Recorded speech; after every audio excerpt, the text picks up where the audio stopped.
হঠাৎ করেই দেখি আমাদের বাড়ির পেছনে নারকেল গাছটা আস্তে আস্তে কেমন জানি শুকিয়ে যাচ্ছে। আসসালামু আলাইকুম আপু ও ভাইয়ারা, সবাই কেমন আছেন? মাহিম ব্লগে আপনাদের সবাইকে স্বাগতম। আবারও একটা নতুন ভিডিও নিয়ে আমি মাহিম আপনাদের সামনে আবারও হাজির হলাম।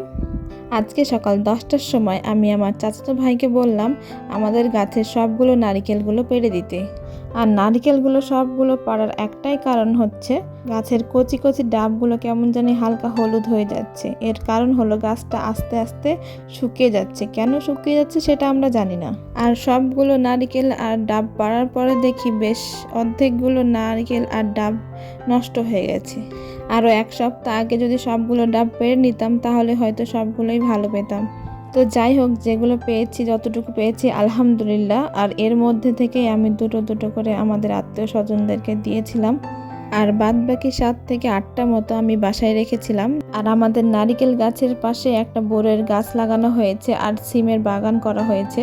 আর এই বছরে হচ্ছে প্রচুর পরিমাণে আমাদের গাছটায় বড় এসছে, সিমও অনেক বেশি হয়েছে আলহামদুলিল্লাহ।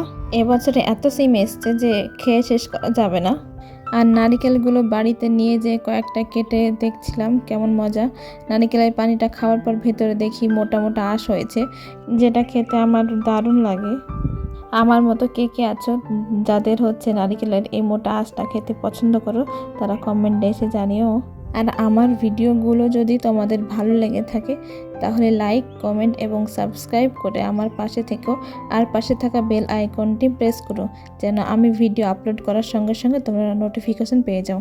আর আজকের ভিডিওটা এখানেই শেষ করছি। আল্লাহ হাফেজ।